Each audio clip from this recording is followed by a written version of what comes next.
Alyssa had never believed in fairy tales, but she had always believed in love.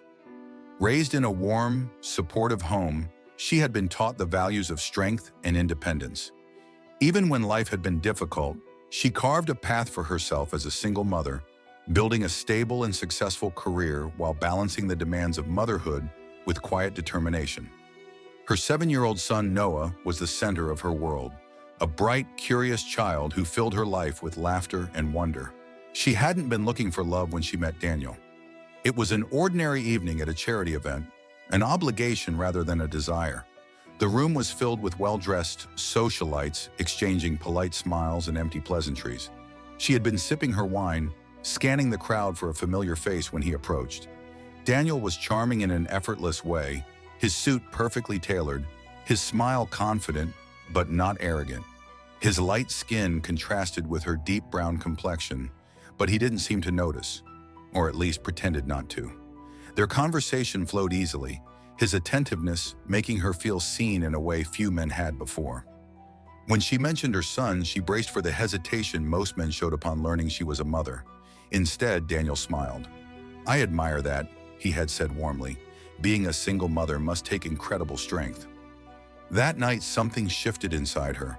As their relationship deepened, Daniel continued to play the perfect man. He showered her with attention, planned thoughtful dates, and never made her feel like she was asking for too much.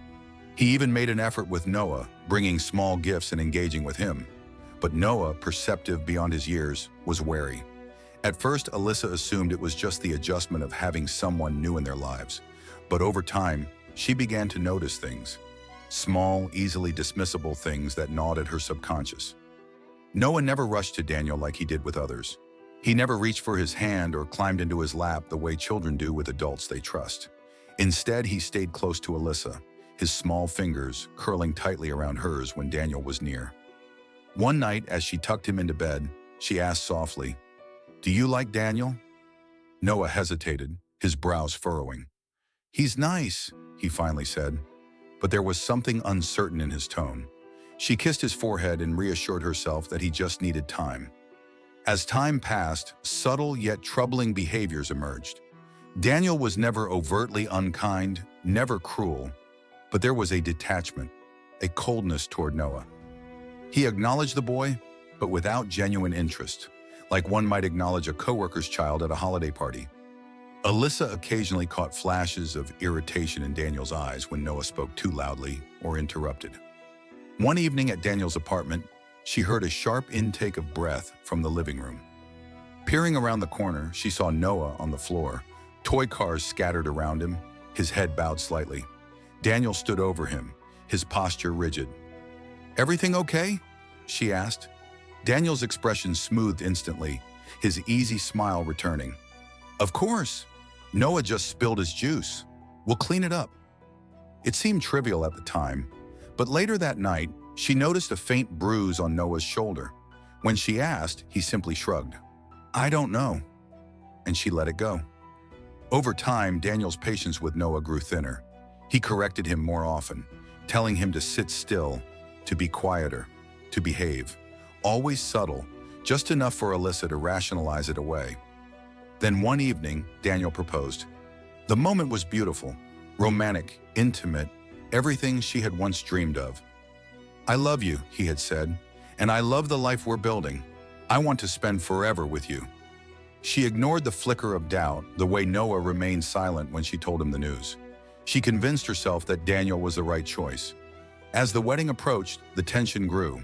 Noah withdrew, spending more time alone, avoiding Daniel when possible. One night he hesitated before asking, "Do we have to move in with Daniel?"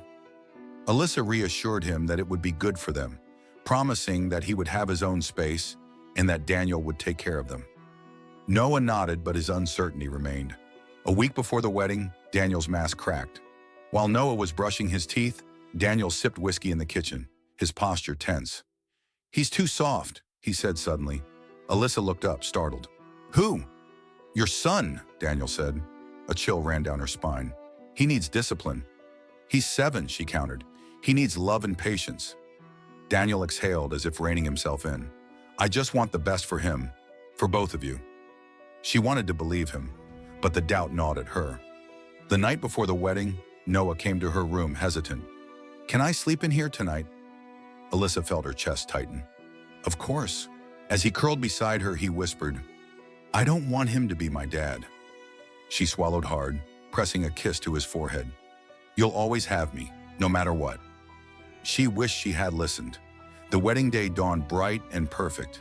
The estate was grand, every detail meticulously planned. Alyssa looked stunning in her gown, but she felt an unease she couldn't shake. Noah, in his tiny tuxedo, looked up at her. "You look like a queen." She hugged him tightly, sensing his tension.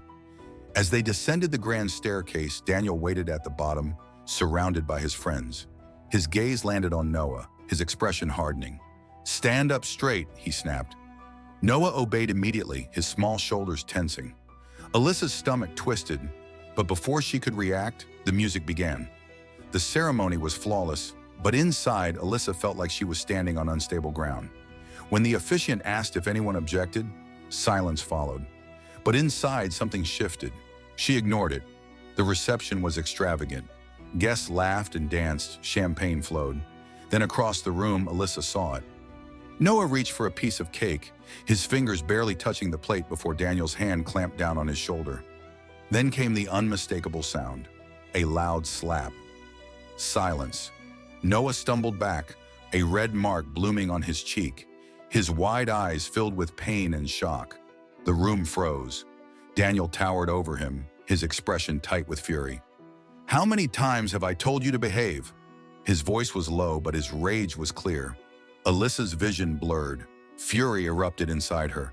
She stepped forward, gripping Noah's hand. "You don't deserve to be my husband," she said, her voice trembling but strong. "And you sure as hell don't deserve to be his father." Gasps rippled through the crowd. Daniel's face paled. "Alyssa!" But she was already walking away. She bent down to Noah, brushing away his tears. "Come on, baby." With her head held high, she walked out, leaving Daniel humiliated, stunned, unable to stop her. She didn't stop walking until she was far beyond the estate's gates. Beneath the dim glow of the streetlights, she knelt before Noah. "Are you okay, baby?" Noah swallowed hard. "I'm sorry, Mom. I didn't mean to make him mad." Her heart shattered. "No, sweetheart. You have nothing to be sorry for." Claire, her best friend, appeared, her face a storm of fury and concern. "Alyssa, are you okay?" Then her gaze landed on Noah's cheek, and her expression darkened. "Oh my God!" Alyssa let out a shaky breath. "He hit him, Claire. He hit my son." Claire crouched beside Noah. "Are you okay, sweetheart?" Noah nodded weakly. Claire's jaw clenched. "I knew something was off about him." Then softer. "Come on, let's get you out of here." As Claire drove, Noah's small voice broke the silence. "Is Daniel going to come here?" Alyssa met his gaze in the rearview mirror. "Number, I promise.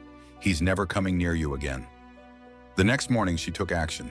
She contacted a lawyer, Ana Rodriguez, and told her everything. "You have a strong case," Ana assured her. "We can file a restraining order today." Alyssa didn't hesitate. That afternoon, she signed the papers, officially severing any legal ties with Daniel. As they left the office, Claire asked, "How do you feel?" Alyssa inhaled deeply, the weight finally lifting. Free. And for the first time in a long time, she meant it. If you enjoyed this story, don't forget to subscribe for more, share your thoughts in the comments, and tell us where you're watching from. See you in the next one.